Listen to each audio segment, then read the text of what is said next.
Dalam perang tersebut, kerajaan Pagaruyung yang sudah menuju kekalahan terdesak dan akhirnya meminta bantuan. Nah, kondisi di Pagaruyung pun kian carut marut karena sebenarnya Sultan Tangkal Alam Bagagar tidak memiliki kewenangan untuk membuat perjanjian tersebut. Halo bro, Assalamualaikum warahmatullahi wabarakatuh. Kembali lagi dengan saya Dafwan Mulifa di Mulifa Channel.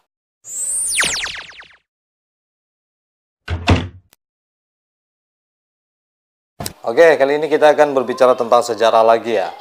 Kali ini kita akan bersejarah tentang Sultan Alam Bagagar Shah. Adalah seorang tokoh perjuangan juga, walaupun awalnya dia kontra dengan kaum Padri. Sultan Alam Bagagar Shah merupakan sultan terakhir dari kerajaan Pagaruyung, walaupun tidak diakui oleh Hindia Belanda. Kerajaan Pagaruyung sendiri itu adalah kerajaan yang pernah berdiri di alam Minangkabau di Sumatera Barat. Nah, Sultan Tangkal Alam Bagagar atau Sultan Alam Bagagar Shah ini lahir di Pagaruyung di Luhak Tanah Datar pada tahun 1789 dan wafat di Batavia atau Jakarta sekarang ini pada 12 Februari tahun 1849. Dia adalah seorang keponakan dari Raja Pagaruyung terakhir, yaitu Sultan Arifin Muningsah. Ya, versi lain mengatakan bahwa Sultan Tangkal Alam Bagagar Shah adalah cucu patrilineal dari Sultan Arifin Muningsah.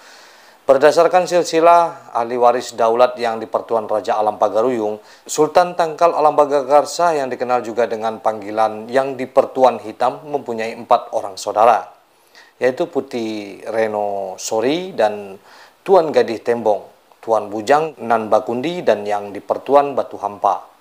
Hasil perkawinan dari daulat yang dipertuan Sultan Alam Muningsah II yang juga dikenal dengan Kabasaran Sultan Abdul Fattah Sultan Abdul Jalil I dengan Putih Reno Janji Tuan Gadih Pagaruyung Sabaleh.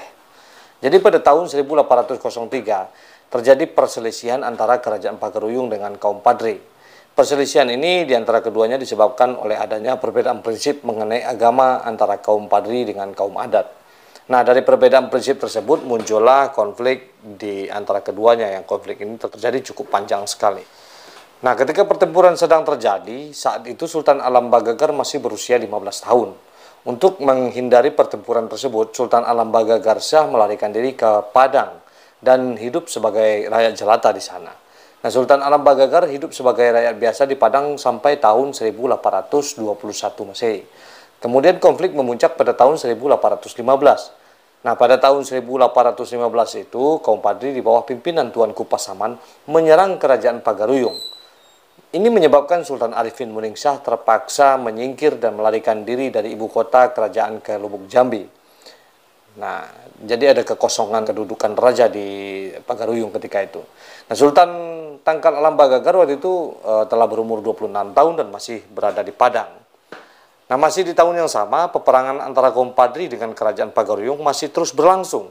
Dalam perang tersebut, kerajaan Pagaruyung yang sudah menuju kekalahan terdesak dan akhirnya meminta bantuan kepada pihak Hindia Belanda atau pihak kolonial. Nah, pada tanggal 10 Februari tahun 1821, Bagagar yang masih keturunan dari Raja Kerajaan Pagaruyung bersama dengan 19 tokoh adat lainnya menandatangani kesepakatan kerjasama dengan Hindia Belanda untuk memberikan bantuan ke Pagaruyung dan desa-desa sekitarnya. Nah, kerajaan Pagaruyung juga berjanji untuk patuh pada pemerintah Hindia Belanda lewat perjanjian tersebut. Belanda menganggap perjanjian itu adalah bentuk penyerahan kedaulatan Pagaruyung kepada pihak Hindia Belanda. Nah, kondisi di Pagaruyung pun kian carut marut karena sebenarnya Sultan Tangkal Alam Bagagar tidak memiliki kewenangan untuk membuat perjanjian tersebut dengan mengatasnamakan kerajaan Pagaruyung.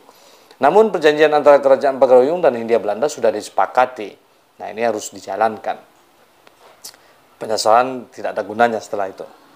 Nah, sebagai imbalannya dari pihak Belanda akan membantu kerajaan Pagaruyung untuk mengusir kaum Padri. Setelah sebagian besar tanah datar dikuasai oleh Hindia Belanda, Sultan Alam Bagagar diangkat sebagai Rejen Tanah Datar di usia 36 tahun oleh pihak Hindia Belanda. Pada saat yang sama, Sultan Tangkal Alam Bagagar juga mengakui dirinya sebagai Sultan Pagaruyung, menggantikan Sultan Arifin Muningsah yang sudah wafat pada tahun 1825. Namun pemerintah Hindia Belanda dari awal telah membatasi kewenangan Sultan Alam Bagagar ini atas wilayah kerajaan Pagaruyung itu sendiri. Nah, ketika Sultan Tangkal Alam Bagagar menjabat sebagai Sultan Pagaruyung, ia diasingkan ke Batavia. Awal mula pengasingan terjadi ketika tanggal 11 Januari tahun 1833 oleh orang-orang Minangkabau memberontak melawan Belanda. Nah, pihak Belanda ini terutama Letkol Elot menuduh bahwa Sultan Alam Bagagar telah berkhianat dan terlibat dalam perlawanan tersebut.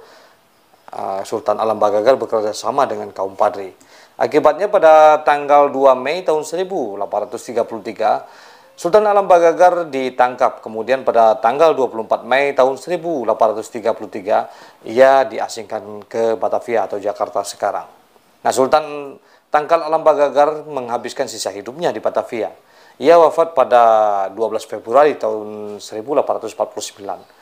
Jasad Sultan Tangkal Alam Bagagar kemudian dikebumikan di pemakaman Mangga II. Setelah itu pada tahun 1975 atas izin dari pemerintahan Indonesia, makamnya dipindahkan ke Taman Makam Pahlawan Kalibata. Nah, itulah sekelumit kisah perjalanan dari Sultan terakhir Pagaruyung, yaitu Sultan Tangkal Alam Bagagar Shah. Nah, jika saudara-saudara yang ingin mengunjungi makamnya untuk sekedar berziarah dan berdoa, datanglah ke pemakaman Pahlawan Kalibata.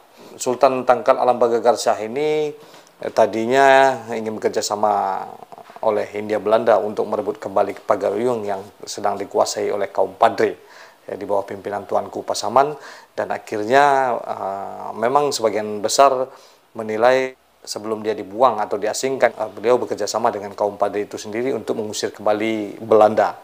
Nah, ini kita tidak tahu memang karena penyesalan atau karena ingin melindungi kerajaan itu sendiri.